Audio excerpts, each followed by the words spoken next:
नमस्कार. आज आपण प्रायश्चित्ताच्या दिवसाविषयी बोलणार आहोत. ही काही साधीसुधी गोष्ट नाहीये, तर एका वैश्विक कथेचा भाग आहे. ही कहाणी आहे न्याय आणि नूतनीकरणाची. आणि या सगळ्याच्या केंद्रस्थानी आहे एक खूप मोठा मूलभूत प्रश्न. विचार करा, एक असा प्रश्न ज्यावर संपूर्ण विश्वाचा संघर्ष अवलंबून आहे. तो प्रश्न म्हणजे, देव खरंच न्यायी आहे का? याच एका प्रश्नामुळे देवाचं चारित्र्य, त्याचे कायदे आणि त्याची न्याय करण्याची पद्धत सगळंच जणू काही धोक्यात आले. तर चला पाहूया की या समस्येचं मूळ नेमकं कुठे आहे. तर या कथेची सुरुवात होते एका प्रचंड मोठ्या आव्हानानं. इथेच सैतान थेट देवाच्या चारित्र्यावर आणि त्याच्या नियमांवर हल्ला करतो. सैतानाचा मूळ आरोप हाच आहे. तो म्हणतो की देवाचे नियम पाळणं शक्यच नाहीये आणि देव खोटारडा आहे, एक मारेकरी आहे. या आरोपामुळे जणू काही एक वैश्विक कायदेशीर लढाईच सुरू होते, जिथे देवाच्या प्रतिष्ठेवरच प्रश्नचिन्ह उभं राहतं. इथे सैतानाचे आरोप आणखी स्पष्ट होतात. तो दावा करतो की देवाचे कायदे पाळणं अशक्य आहे आणि ते कायदे म्हणजे लोकांना मारण्याचं एक साधन आहे. साहजिकच यामुळे देवासमोर एक मोठं धर्मसंकट उभं राहतं. आपलं चारित्र्य शब्दांनी नाही तर कृतींनी कसं सिद्ध करायचं. आता या आरोपाला देव शब्दाने उत्तर देत बसत नाही. त्याचं उत्तर एका निर्णायक घटनेतून येतं, जी या सगळ्या आरोपांना मुळापासून उखडून टाकते. हा मुद्दा खूप महत्वाचा आहे. देव इथे वादविवाद करत नाहीये, तो थेट कृतीतून आपला न्याय सिद्ध करतो. आणि ती कृती म्हणजे पहिलं पुनरुत्थान.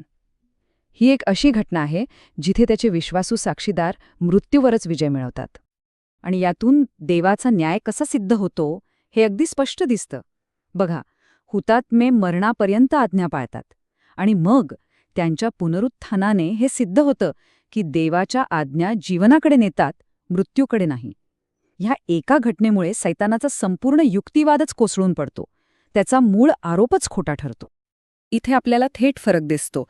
सैतान म्हणतो की कायदा मृत्यू देतो, पण पुनरुत्थान हे सिद्ध करतं की तोच कायदा जीवनाकडे घेऊन जातो.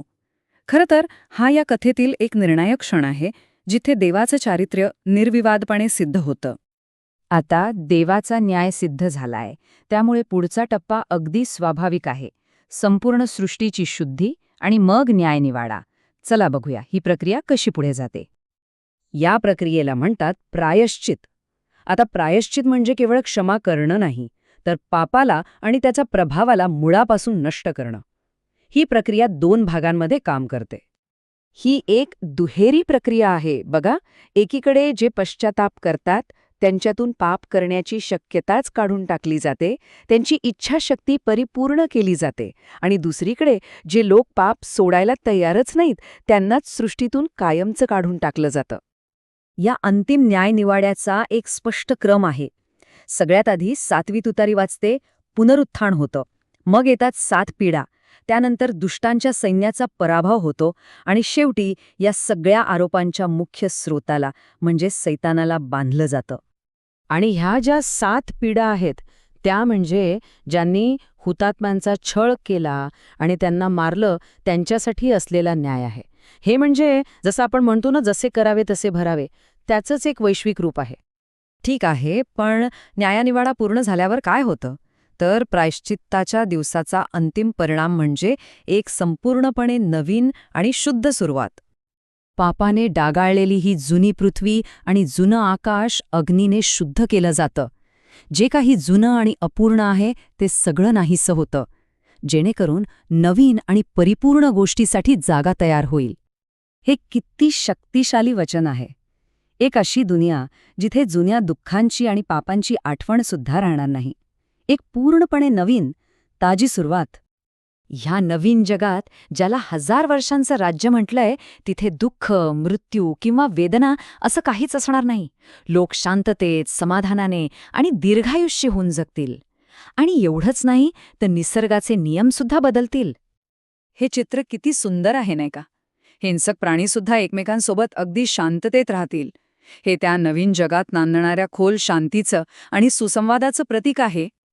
आणि सगळ्यात महत्त्वाचं म्हणजे हे नवीन जग त्या हुतात्म्यांसाठी एक बक्षीस आहे, ज्यांनी आपल्या जीवनाने देवाचा न्याय आणि प्रेम सिद्ध केलं. त्यांची निष्ठाच या नवीन अद्भुत सृष्टीचा पाया ठरते. तर हा स्रोत आपल्याला एका महत्त्वाच्या प्रश्नावर सोडून जातो. जर या संपूर्ण वैश्विक कथेचा आधार देवाच्या आज्ञा असतील आणि त्या आज्ञांचा सारांश प्रेम असेल, तर मग त्या प्रेमाचा आपल्या रोजच्या जीवनात काय अर्थ असू शकतो यावर नक्की विचार करायला हवा.